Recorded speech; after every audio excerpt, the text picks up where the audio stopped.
Hello everyone, कैसे हैं आप सब। उम्मीद करती हूँ आप सब बहुत अच्छे होंगे और आप सबकी दुआ से मैं भी बहुत अच्छी हूँ। तो फिर आपको थंबनेल देखकर या फिर जो ये कैप्शन है ये देखकर पता चली गया होगा कि आज का टॉपिक किस बारे में है। कि मुझे पहले से कैसे पता है कि मेरा बेबी गर्ल होने वाला है या बेबी बॉय। तो मैं आप सबको बता देती हूँ कि यहाँ कनाडा में हमें जेंडर रिवील कर देते हैं, जो इंडिया में नहीं करते हैं। तो जो यहाँ पर कनाडा में आपकी सोनोग्राफी करती है वो आपको बता देते हैं कि आपका बेबी बॉय होगा बेबी गर्ल, पर ये इंडिया में नहीं बताया जाता क्योंकि इंडिया में ये चीज़ इलीगल है, इसलिए वहाँ पर बताई नहीं जाती है। तो जब मेरी फर्स्ट प्रेगनेंसी थी मीराब के टाइम पर, वो इंडिया में ही थी। और आपको तो पता है फर्स्ट प्रेगनेंसी में कितनी ज़्यादा मतलब वो रहती है कि हमारा बेबी गर्ल होगा या बेबी बॉय। पर मुझे भी बहुत ज़्यादा क्यूरियोसिटी रहती थी कि पता नहीं क्या होगा, क्या जेंडर है। पर इंडिया में हम पता नहीं कर सकते क्योंकि वहाँ पर एज ऑल यू नो कि इलीगल है। पर कनाडा में यहाँ पर ऐसा नहीं है। यहाँ पर आपको जो सोनोग्राफी करती है आपकी, वो आपको बता देती है कि आपका क्या है, मतलब बेबी का जेंडर क्या है। पर यहाँ पर कनाडा में भी इतनी इजीली नहीं बताते हैं, उनसे पूछेंगे तभी वो आपको रिवील करते हैं। तो जब यहाँ पर मेरा अल्ट्रासाउंड हुआ था तो मैंने उनसे पूछ लिया था कि मतलब क्या है बेबी का जेंडर, क्योंकि इंडिया में तो पूछ नहीं सकते, यहाँ पर तो इतना ईजी है पूछना। तो उन्होंने मुझे बताया था कि बेबी गर्ल है या बेबी बॉय, वहाँ पर मतलब ऐसे लिखा हुआ आया था इट्स अ बेबी गर्ल और बेबी बॉय। और जो बेबी का जेंडर है वो मैं आपको अपने आने वाले व्लॉग्स में बताऊंगी, तो आप मेरे साथ जुड़े रहिए। तो जब ऐसे लिखा हुआ आता है इट्स बेबी गर्ल और बेबी बॉय, तो जो जब वो हमारे में लिखा हुआ आया था तो वो बहुत ही ज़्यादा स्पेशल मोमेंट था हमारे लिए। हस्बैंड भी उस टाइम पे वहाँ पर थे और वो देखकर मतलब हम बहुत ज़्यादा खुश हो गए थे कि और ऊपर वाले को शुक्र अदा करा था कि क्योंकि वो सिर्फ ना जेंडर रिवील का वो नहीं होता है अल्ट्रासाउंड, वो आपके बेबी से रिलेटेड भी होता है कि उसकी ग्रोथ कैसी है, ये सब जो भी चीज़ें होती हैं वो सब कैसी हैं। तो मतलब उससे पता चला कि हमें हमारा बेबी हेल्दी है, तो हमने अल्लाह ताला का शुक्र अदा करा उस टाइम पे बहुत ज़्यादा।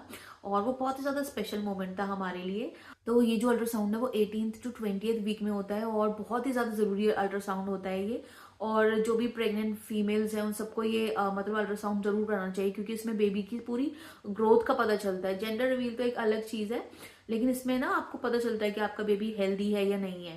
इसमें बेबी ग्रोथ के साथ साथ प्लेसेंटा भी चेक करते हैं और इस अल्ट्रासाउंड में काफी ज्यादा लंबा टाइम चलता है, क्योंकि बहुत ही क्लोजली मॉनिटर करते हैं वो बेबी की हर एक चीज, बेबी की ग्रोथ, शेप, साइज, प्लेसेंटा की पोजीशन, ब्लड फ्लो, जैसे कि बेबी में कोई बर्थ डिफेक्ट तो नहीं है, क्लेफ्ट लिप बोलते हैं उस चीज को, और कोई कार्डियक एबनॉर्मलिटीज तो नहीं है। ये सारी चीजें चेक करते हो, काफी लंबा टाइम लगता है इसको अल्ट्रासाउंड में, इस वाले में सारी चीजें क्लोजली मॉनिटर कर रहे थे। और अगर कुछ उनको दिखता है कि कुछ बेबी में अगर ठीक नहीं है तो वो उसको ठीक करने की कोशिश करते हैं। और यही पीरियड होता है, इसको ना टाइम पे कराना बहुत जरूरी है, क्योंकि अगर कोई डिफेक्ट्स हैं बच्चे में या फिर कुछ भी एबनॉर्मलिटीज हैं तो वो इस तरह से ना 3 अल्ट्रासाउंड होते हैं। जो ये वाला है एनाटॉमी स्कैन जिसे बोलते हैं, ये 18 to 22 वीक्स के बीच में करा लेना होता है। और इससे पहले मेरा एक और हुआ था फर्स्ट ट्राइमेस्टर में स्कैन, वो बहुत ही ज्यादा इंपॉर्टेंट स्कैन होता है, वो है एनटी स्कैन। वो जो ये एनटी स्कैन है ये 11 to 14 वीक ऑफ प्रेगनेंसी में होता है। मेरा ये 12th वीक में हुआ था और इसमें वो पूरा चेक करते हैं बेबी का कि स्पाइन और नेक फ्लूइड वगैरह चेक करते हैं कि कोई क्रोमोसोमल एबनॉर्मलिटीज तो नहीं है बेबी में, कोई डिफेक्ट्स तो नहीं है बेबी के अंदर। और ये जो अल्ट्रासाउंड है ये इसलिए ज़रूरी होता है क्योंकि कई बहुत ज़्यादा सीवियर केसेस होते हैं जो हाई रिस्क प्रेगनेंसी में आते हैं। तो अगर उसमें क्या कहते हैं कुछ बेबी के अंदर एबनॉर्मलिटीज़ हैं तो वो ना बच्चों को अबॉर्ट करने के लिए भी बोल सकते हैं डॉक्टर।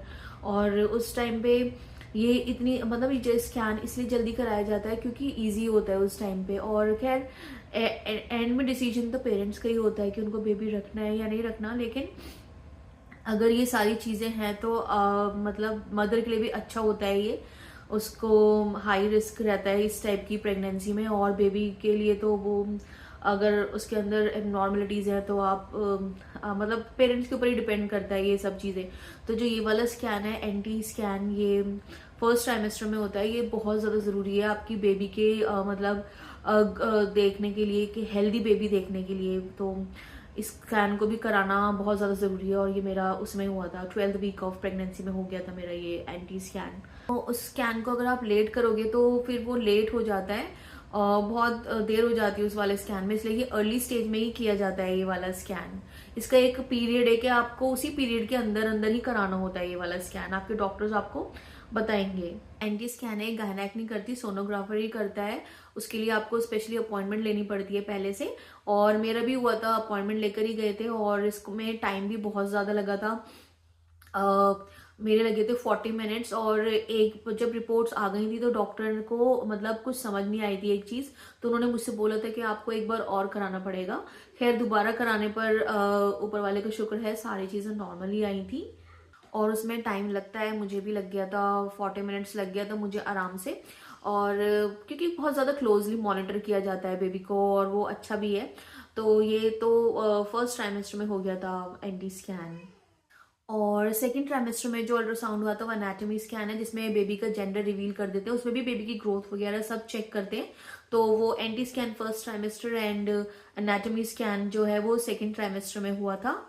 इसमें एनाटॉमी में भी वही बेबी की ग्रोथ चेक होती है, स्कल स्पाइन ये सब चेक होता है बेबी का, और मदर की भी प्लेसेंटा पोजीशन और एमनियोटिक फ्लूइड ये सब जो चीजें हैं ये सब भी चेक की जाती हैं। बहुत ही ज्यादा डिटेल में होते हैं ये अल्ट्रासाउंड, और बहुत ही ज्यादा इंपॉर्टेंट है। तो अगर आप प्रेग्नेंट है तो ये 3 अल्ट्रासाउंड बिल्कुल भी मिस ना करें, क्योंकि अगर कोई भी रिस्क हो तो उसे पहले से डिटेक्ट किया जाता है, और बहुत ही ज्यादा हेल्प मिलती है इस वाले इन अल्ट्रासाउंड से। तो अगर आप प्रेग्नेंट हैं तो बिल्कुल भी ये अल्ट्रासाउंड मिस ना करें। जब नॉर्मल आप जाते हो क्लिनिक पे गायनेक के पास, तो वो तो नॉर्मल अल्ट्रासाउंड होता है, उसमें से बस वो बेबी की हार्ट बीट चेक कर लेते हैं, बेबी का वेट, और मेरे ख्याल से हमारा खुद का वेट कितना हमारा बेबी बम्प हो रहा है वो मेजर करते हैं, बस यही सब चीजें होती है। लेकिन बाकी जो सारी चीजें बेबी की ग्रोथ से रिलेटेड, उससे डेवलपमेंट से रिलेटेड, वो सारी चीजें हमें इन स्कैन से ही पता चलती हैं। तो यहाँ पर कनाडा में ना रिपोर्ट्स नहीं देते, मेरे पास कोई रिपोर्ट नहीं है, सीधी डॉक्टर गायनाकोलॉजिस्ट के पास ही जाती है आपकी रिपोर्ट, आपके फैमिली डॉक्टर के पास जाती है, आपके गायनाक के पास जाती है। हमारे पास नहीं आती, जैसे इंडिया में तो हमारे पास पूरी फाइल होती है, हमारी एक एक रिपोर्ट होती है, तो अगर मेरे पास रिपोर्ट्स होती मेरी तो मैं आपको दिखाती।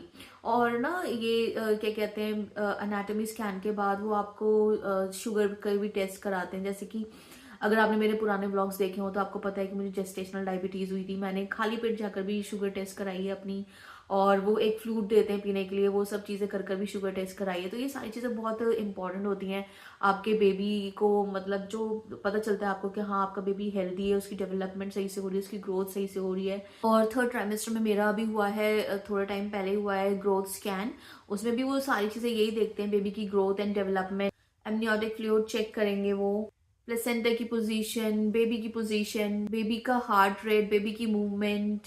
तो अगर आप भी प्रेग्नेंट हैं तो ये 3 अल्ट्रासाउंड जरूर कराएं बेबी की अच्छी ग्रोथ की अपडेट लेने के लिए। First trimester, second trimester, third trimester, तीनों ट्राइमेस्टर में ये अल्ट्रासाउंड्स होते हैं अलग अलग, और बहुत ही ज़्यादा इंपॉर्टेंट है, बहुत क्लोजली मॉनिटर करे जाते हैं तीनों अल्ट्रासाउंड। अगर बेबी में कोई प्रॉब्लम है या आप में कोई प्रॉब्लम है, कोई भी प्रेगनेंसी से रिलेटेड रिस्क है, तो वो अच्छे से मतलब देखा जाता है उसको, और आपको बताया जाता है, और अगर उसका कोई वो सॉल्यूशन है तो डॉक्टर उसको आपको बताते हैं। हर चीज़ के लिए मेडिसिन अवेलेबल हैं, हर चीज़ क्योरेबल है आजकल।